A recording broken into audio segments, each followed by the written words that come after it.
Al hacer memoria de los años que llevo en Pasto, 71 años, vale la pena recordar personajes que he conocido durante todo este tiempo en la diócesis. Los obispos. Yo conocí a Monseñor Emilio Botero González, a Monseñor José de Jesús Pimiento, a Monseñor Jorge Alberto Giraldo, a Monseñor Fray Arturo Salazar Mejía y Monseñor Prado. Con ellos he trabajado como sacerdote. Al primer obispo que conocí fue Monseñor Botero, obispo de Pasto, desde 1946 hasta su muerte, que fue en 1960. Lo conocí en Medellín porque es rector del seminario de Medellín, seminario mayor y seminario menor, que funcionaba en el centro de la ciudad, cerca a la iglesia catedral de Medellín, la metropolitana de Medellín. Él era el rector y él fue quien me recibió en el seminario en 1944. Cierto que no me tocó a su lado mientras era rector del seminario, porque ese año Monseñor Joaquín García Benítez, que era el obispo de Medellín, resolvió abrir un nuevo seminario para los 2 primeros años de bachillerato, primero y segundo, y organizó una casa en otro barrio de la ciudad de Medellín, en el barrio Buenos Aires. Allá para esa casa nombró a un rector, el padre Joaquín Giraldo, y a unos colaboradores como el padre Jesús Giraldo, el padre Néstor Giraldo y otros cuyos nombres no me acuerdo en este momento. Con ellos me tocó empezar el seminario. Yo fui al seminario de Medellín un 31 de enero de 1944 y al día siguiente, 1 de febrero, ya estuve con la sotana puesta, porque así era en el seminario. Llegaba uno al seminario y desde el primer día usaba su sotana. Yo siempre valoré la sotana y siempre anhelé llevar mi sotana, y por eso la he llevado toda mi vida, por más que hayan dado posibilidades de cambiar la sotana por el vestido normal. Yo he sido amante de mi sotana y por eso no la he dejado, por más que otros la hayan dejado.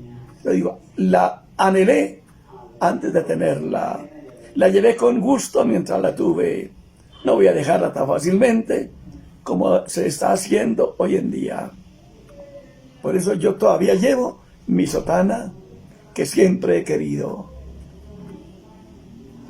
Monseñor Botero era el rector del seminario, y aunque se abrió otra casa para el seminario menor en el primero y el segundo, él seguía también dirigiendo desde el centro a los padres que dirigían el seminario menor nuevo.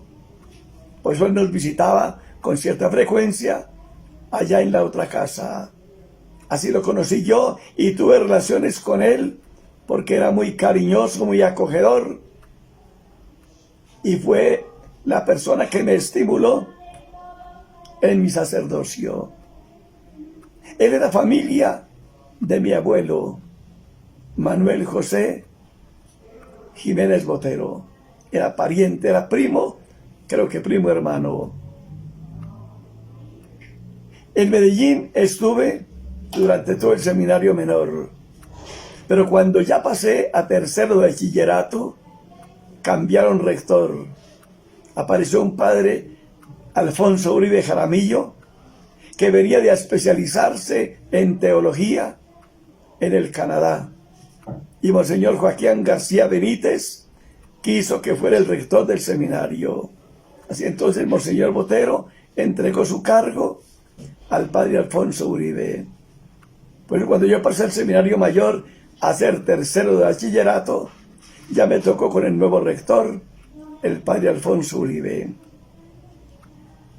Monseñor Botero entonces quedó en Medellín, era canónigo de la iglesia catedral.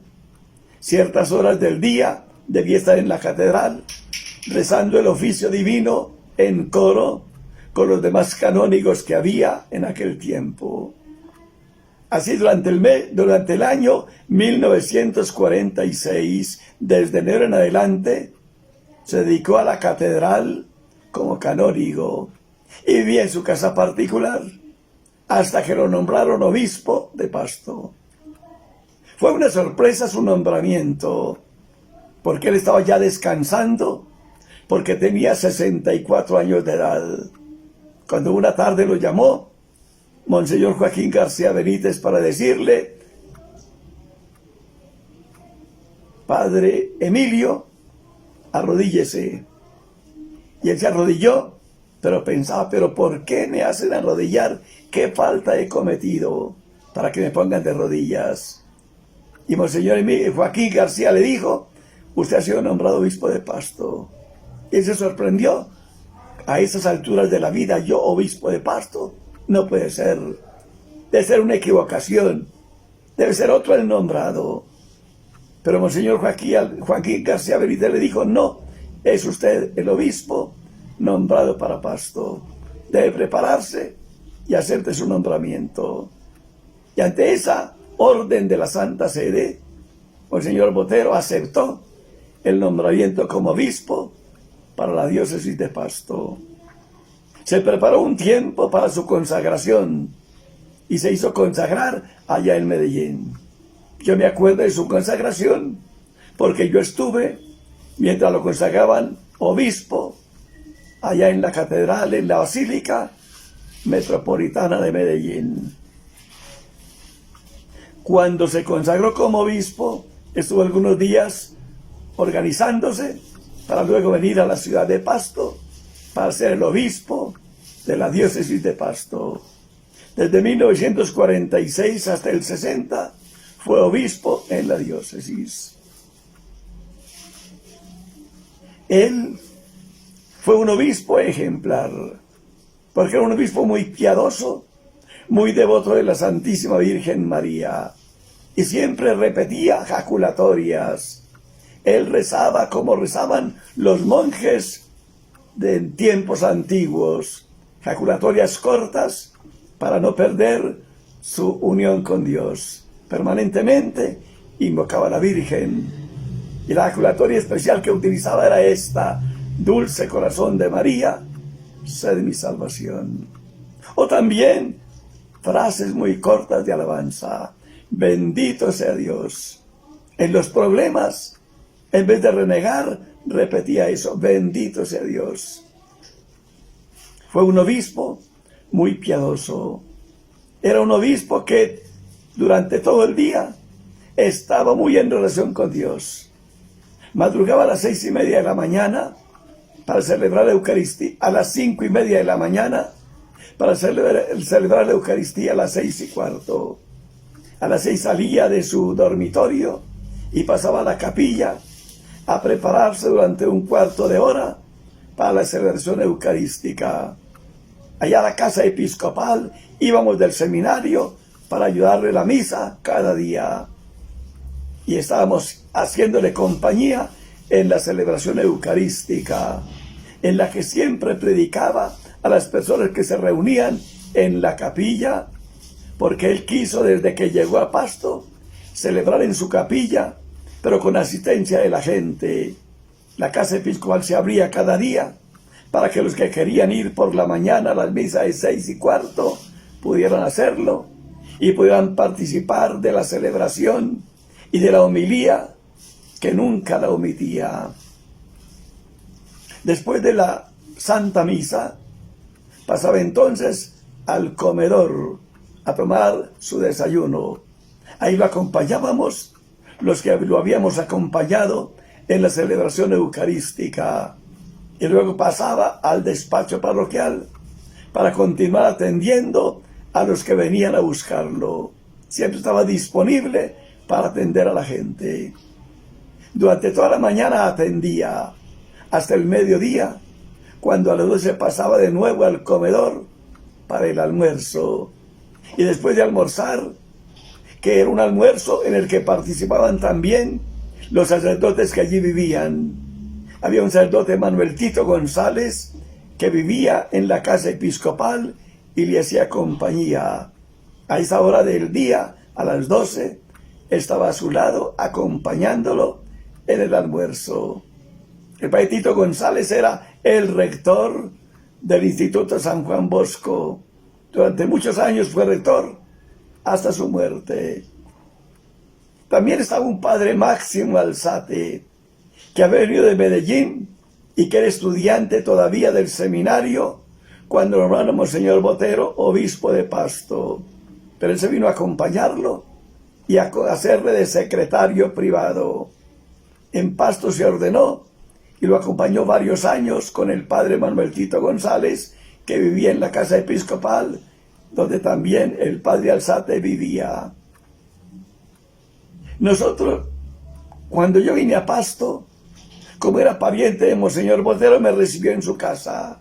Y entonces también yo vivía en la casa episcopal, mientras iba al seminario, en los días que había libre. En vacaciones, por ejemplo, yo estaba en la casa episcopal, haciéndole compañía a Monseñor Botero. A las 12 comía, almorzaba, y después del almuerzo con los sacerdotes que lo acompañaban, y aún mi persona que estaba con él, rezábamos el breviario, los maitines y los laudes que se rezaban a esa hora del día, a mediodía. Y entonces nos paseábamos por la casa episcopal, por los corredores, rezando el breviario. Una vez que rezábamos el breviario, pasaba de nuevo a la oficina a atender la gente que había venido para recibir atención de parte de él. A todos los atendía con calma y los acogía con cariño y con bondad. A él se llegaban también los sacerdotes y todos encontraban acogida por parte de él a la hora que fuera. A eso de las 5 de la tarde pasaba a la capilla a visitar el Santísimo y ahí permanecía largo rato, hasta las 6 de la tarde, que era la hora de comida. Pero cuando alguna persona llegaba tarde a visitarlo, él se daba cuenta que había alguien esperándolo y salía de nuevo a su despacho para atender al que a esa hora había llegado. Terminada la visita a las 6 de la tarde, pasaba al comedor para la comida con los sacerdotes acompañantes. Comía y pasaba de nuevo a la capilla para rezar el rosario y hacer el Via Crucis. Y después del Via Crucis se recogía ya en su pieza a descansar hasta el día siguiente a las 5:30 de la mañana, que se levantaba de nuevo. Esa era la vida de Monseñor Botero permanentemente en la casa episcopal.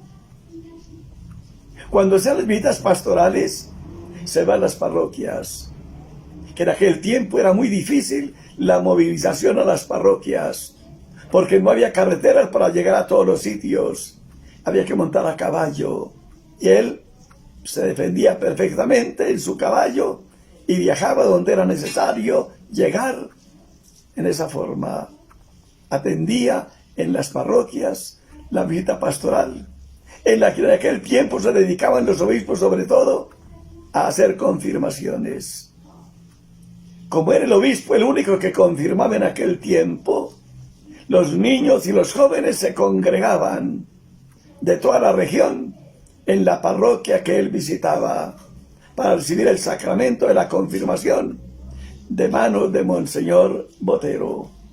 Pues vaya cantidad de niños en las diversas parroquias cuando él visitaba, porque la parroquia no la visitaba cada año como lo hacen hoy los obispos de este tiempo, que tienen facilidades de movilización y que tienen también una diócesis más, como quien dice, más pequeña. La diócesis era grande porque comprendía todo el territorio de Nariño, lo que era Pasto y lo que era Ipiales. Todo el territorio de Nariño pertenecía a la diócesis de Pasto, con excepción de algunas parroquias limítrofes que pertenecían al Cauca, como por ejemplo la parroquia de San Pablo, las parroquias de la Cruz, las parroquias de Villanueva. Esas pertenecían al Cauca. Hasta que cuando dividieron la diócesis de Pasto e hicieron la de Ipiales, entonces integraron todo lo de Nariño a la diócesis de Pasto. Y también integraron a la diócesis de Ipiales todo lo que había de Nariño y dividieron con Sibundoy. Sibundoy es otro territorio donde siempre ha habido un obispo o un vicario apostólico, como era antiguamente el vicario apostólico de Sibundoy. Hoy la diócesis de Sibundoy Mocoa.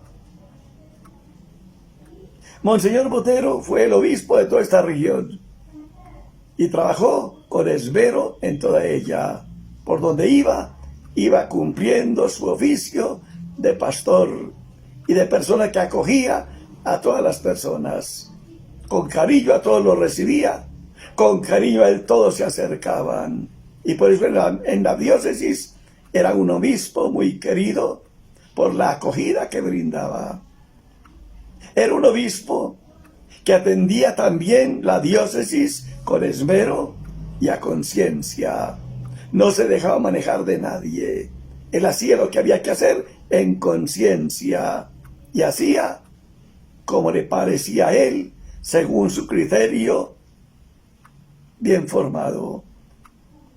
Yo me acuerdo, por ejemplo, de un caso del padre Julio Coral, a quien quisieron algunos de Cumbal que lo retirara de la parroquia y quisieron hacerlo retirar a la brava. A Monseñor escribieron diciéndole, por favor, o lo saca o lo matamos.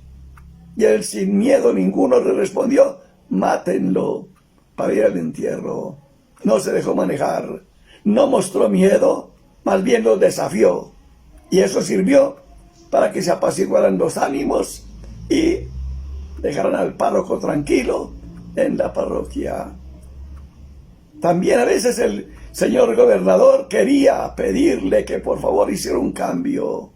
Y alguna vez le dijo, señor gobernador, yo en su administración no me meto.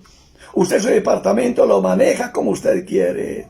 Déjeme tranquilo manejar la diócesis como debo hacerlo. Pero a nadie, de nadie se dejaba manejar. Muchas veces había personas que venían a pedir un favor y le traían regalos para complacerlo y hacer que tomara la decisión en favor de ellos. Pero cuando veía que no convenía, decía, no se puede. No puedo hacer lo que ustedes piden. Si ustedes han traído este regalo para que yo ceda, llévenselo de nuevo. Y les devolvía lo que le habían traído. Un obispo que siempre estaba con el nombre de la Virgen en sus labios y con la alabanza a Dios.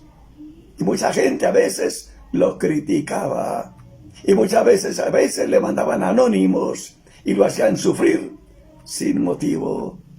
Pero él sabía muy bien aguantar las dificultades que hay en el ministerio, porque ciertamente él entendía muy bien lo que dijo Cristo.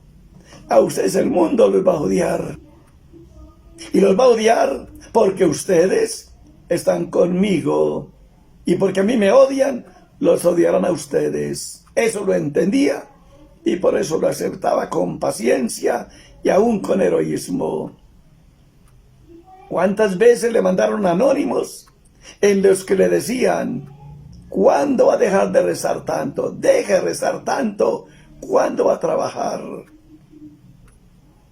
Él sufría ante esos anónimos, porque ciertamente él trabajaba con esmero todo el día y trabajaba en favor de la diócesis, buscando que de veras se conociera el Evangelio y se viviera de acuerdo a él. Por eso lo que hoy se hace en la diócesis, las exigencias que se hacen contra el trago, ya él las tenía muy en cuenta. Y siempre pedía, no es correcto que en los bautismos, no es correcto que en los matrimonios, no es correcto que en las primeras comuniones la gente se dedique al trago. No es correcto que en las fiestas religiosas le den importancia al trago, a la borrachera, al desorden. Eso no está bien. y siempre pedía que se supiera celebrar lo religioso religiosamente. Qué bueno entender todo esto, para que comprendamos el Evangelio siempre es igual. Y los que han evangelizado en tiempos pasados lo han hecho de manera diferente a los de hoy. También ha buscado la manera de que el Evangelio se haga vida, porque el Evangelio ciertamente es vida de los hombres. Es bueno recordar también a Monseñor Botero en los últimos años. Él se enfermó de cáncer cuando cumplió los 50 años de vida sacerdotal, que se celebraron en la diócesis de Pasto con esmero, y que los ayudó a celebrar Monseñor José de Jesús Pimiento, que había sido nombrado desde 1955 como obispo auxiliar de Monseñor Botero. Él necesitaba una ayuda porque ya estaba viejo, y por eso la Santa Sede le nombró a Monseñor Pimiento para que le ayudara. Cuando cumplió los 50 años, Monseñor Pimiento fue el que estaba como presidiendo o dirigiendo la celebración del aniversario. Después de celebrar, le apareció la enfermedad del cáncer y fue necesario operarlo, pero esa operación no dio muy buen efecto, porque aunque se demoró algún tiempo, de nuevo le apareció el cáncer, y ese cáncer lo llevó a la tumba. Ahí me tocó llevarlo en el último año. En 1960 lo llevé yo a Medellín, cuando estaba enfermo y adolorido, y como quien dice, imposibilitado para moverse normalmente. Me tocó acompañarle en el avión hasta la ciudad de Medellín, donde lo recibieron los familiares, y después lo internaron en la clínica del Rosario, donde murió. Él no pensaba en su muerte, él pensaba en regresar pronto a Pasto, porque ya tenía la experiencia de la operación anterior. Lo habían operado, y después de operarlo, volvió a Pasto a seguir trabajando normalmente.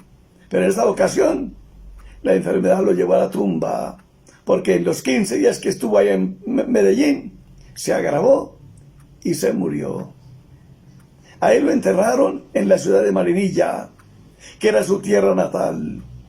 Él había pedido que si moría en Pasto, lo enterraran en el monasterio de las hermanas visitandinas, aunque le correspondía el entierro en la iglesia catedral, porque era costumbre de aquel tiempo a los obispos enterrarlos en la iglesia catedral. Pero había pedido, si me muero en Pasto, me entierran donde las visitandinas, y si muero en Medellín, me llevan a mi ciudad natal. Por eso en Marinilla, habiendo muerto en Medellín, fue enterrado al pie de la imagen de la Milagrosa en la ciudad de Marinilla, en la parroquia principal de la ciudad. Ahí me tocó acompañarlo en el entierro. Yo estuve con él en el entierro. Y también en aquel tiempo, cuando ya era obispo, cuando ya se murió, quien lo acompañaba no era Monseñor Pimiento, sino que ha sido cambiado Monseñor Pimiento por Monseñor Jorge Giraldo. Él fue el encargado de acompañarlo en su última enfermedad y de acompañarlo allá en la tumba. Después Monseñor Giraldo ya vino a Pasto, ya regresó a Pasto para seguir como obispo, administrador apostólico de la diócesis al morir Monseñor Botero. Y después fue nombrado obispo titular de la diócesis de Pasto. Ahora puedes recordar a Monseñor Botero, el obispo que trabajó durante más de 14 años en la diócesis de Pasto en favor de todos los narillenses.